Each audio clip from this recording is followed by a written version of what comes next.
তুমি তোমার স্বামীকে ডিভোর্স দিয়ে দিবা, ঠিক আছে? তুমি তোমার স্বামীকে ডিভোর্স দিয়ে দিবে, না হলে ওকে মেরে ফেলবো কিন্তু। জীব তো একটু ধৈর্য ধরো। আরে ধৈর্য আর কত ধরবো? ওর কারণে আমি সময় মতো তোমার সাথে দেখা করতে পারি না, রোমান্স করতে পারি না, তুমি বোঝো না কেন? এই ছেলেটাকে কি ব্যাপার? তার মানে ম্যাডাম আজকেও নেশা করে এসেছে? একটু ধৈর্য ধরো। আচ্ছা ঠিক আছে, আর ভালো লাগছে না, ও রোমান্স করি। না ম্যাডাম, প্রতিদিন এভাবে বাসায় নেশা করে এসে ছেলে নিয়ে রুমে ঢুকে, এভাবে তো আর পারা যাচ্ছে না। জান, আর কতকাল বাইরে বাইরে ড্রিঙ্কস করবো বলো না? তোমার স্বামীকে মেরে ফেলো না, আর ভালো লাগে না বাইরে ড্রিঙ্কস করতে। জান, আর একটু ধৈর্য ধরো। আর কতকাল ধৈর্য ধরবো? ওকে মেরে ফেলো না, মেরে ফেললেই তো সব ঝামেলা খতম হয়ে যায়। হ্যাঁ, মারবো তো। ওর যত সয় সম্পত্তি টাকা পয়সা আছে সব আমার নামে করিনি, তারপরে আর নয়তো আমরা ড্রিঙ্কস করবো কি দিয়ে। আচ্ছা ঠিক আছে, আর ভালো লাগছে না, আসো না বেবি একটু রোমান্স করি। আমার স্যারকে ম্যাডাম অনেক ঠকাচ্ছে। আমার স্যারকে আমি আর ঠকাতে দিব না। আমার স্যার তো সহজ সরল মানুষ। স্যারকে বোকা পেয়ে ম্যাডাম আমার স্যারকে অনেক ঠকেছে, কিন্তু আমি থাকতে আমার স্যারকে আমি আর ঠকাতে দিব না। এখন না, পরে। আরে এমন করতেছে কেন? আসো না একটু। ওমা, এরা দেখি যা ইচ্ছা তাই করতেছে। না না, এই সুযোগ আমার হাতছাড়া করা যাবে না। এদেরকে হাতে নাতে ধরার সুযোগ আমার এটাই। এই সিনটা আমি ভিডিও করে রাখি, আমার কাজে আসবে।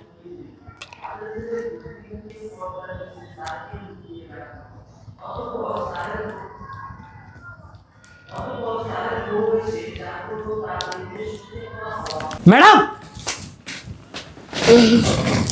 কিরে রাজু, তুই আমার বেডরুমে কি করছিস? ম্যাডাম আমি আপনার বেডরুমে কি করছি সেটা আপনাকে পরে বলছি, কিন্তু এই ছেলেটাকে এটাকে আমাকে বলেন। এই ছোট লোকের বাচ্চা, সেই কৈফত কি আমি তোকে দেব? হ্যাঁ, তুই কে? তার আগে বল, তুই কেন আমার অনুমতি ছাড়া আমার রুমে এসেছিস? আর ম্যাডাম আপনি কি বললেন? আমি আপনার বেডরুমে কখন ঢুকেছি আর কিভাবে ঢুকেছি সে কথাটার উত্তর না হয় আমি আপনাকে পরে দিচ্ছি। আর আপনি নেশা করে কখন বাসায় ঢুকেছেন সেই কথাটাই তো আপনার মনে নাই। আর এভাবে বেডরুমের দরজা খোলা রেখে অন্য একটা ছেলেকে বিছানায় নিয়ে ফষ্টি নষ্টি করবেন, আমি কেন, যে কেউ এসেই তো ঢুকে পড়বে। আরে ম্যাডাম। এই ছোট লোকের বাচ্চা, তোর মুখে যা আসতেছে তুই তাই বলতেছিস? ম্যাডাম আমার মুখে যা আসতেছে আমি তাই বলতেছি না ম্যাডাম, আমি যেটা সত্য সেই কথাটাই বলতেছি। আর ম্যাডাম আপনি আমার স্যারকে এভাবে ঠকাচ্ছেন কেন? তোর স্যারকে ঠকাচ্ছি মানে আমি তোর স্যারকে কোন দিক দিয়ে ঠকাচ্ছি আমি? আর ম্যাডাম আপনি কি বললেন? আপনি আমার স্যারকে কিভাবে ঠকাচ্ছেন? এই যে প্রতিদিন নেশা করে বিভিন্ন রকমের ছেলে নিয়ে বেডরুমে ফষ্টি নষ্টি করেন, এটা কি আমার স্যারকে ঠকানো হচ্ছে না? হ্যাঁ, আমার স্যারকে ঠকানো হচ্ছে না ম্যাডাম? ম্যাডাম আজকের পর থেকে আপনি আর আমার স্যারকে ঠকাতে পারবেন না, কারণ এই সুযোগ আমি আর আপনাকে দিব না। আমি যতদিন এই বাসায় থাকবো এই সুযোগ আর আপনি পাচ্ছেন না। আর ম্যাডাম একটা কথা বলি, আপনাদের এই বিছানার কিছু গোপন সময়ের ভিডিও আমার এই ফোনে রেকর্ড করা আছে। কি?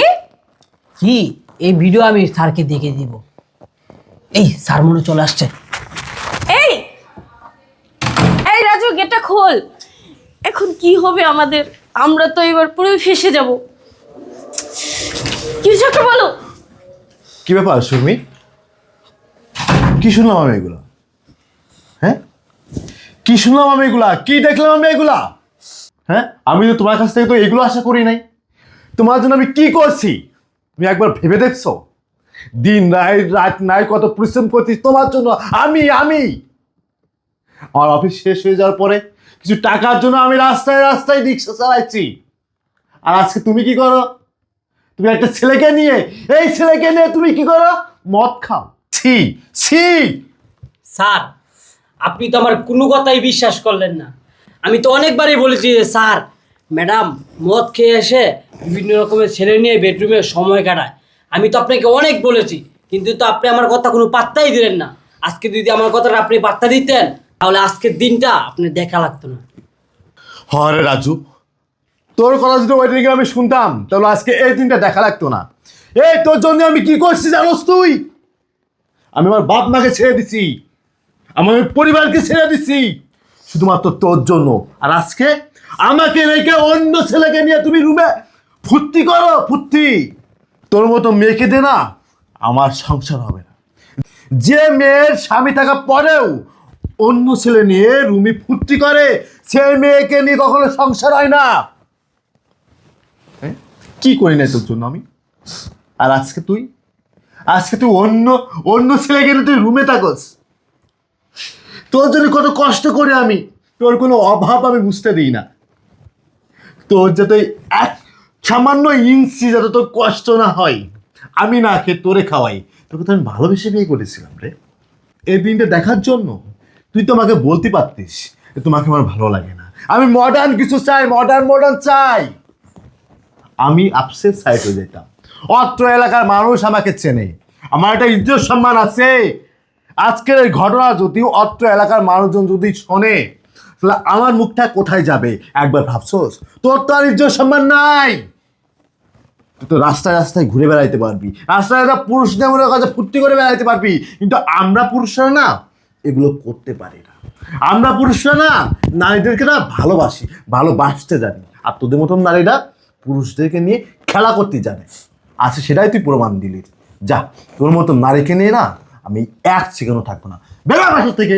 1 তালাক, 2 তালাক, 3 তালাক, বেরো বাসা থেকে, বেরো। তুই বেরো, তোর মুখখানা আমি দেখবো না, বেরো। তুই বেরো, যা, তোর মুখখানা আমি আর দেখতে চাই না।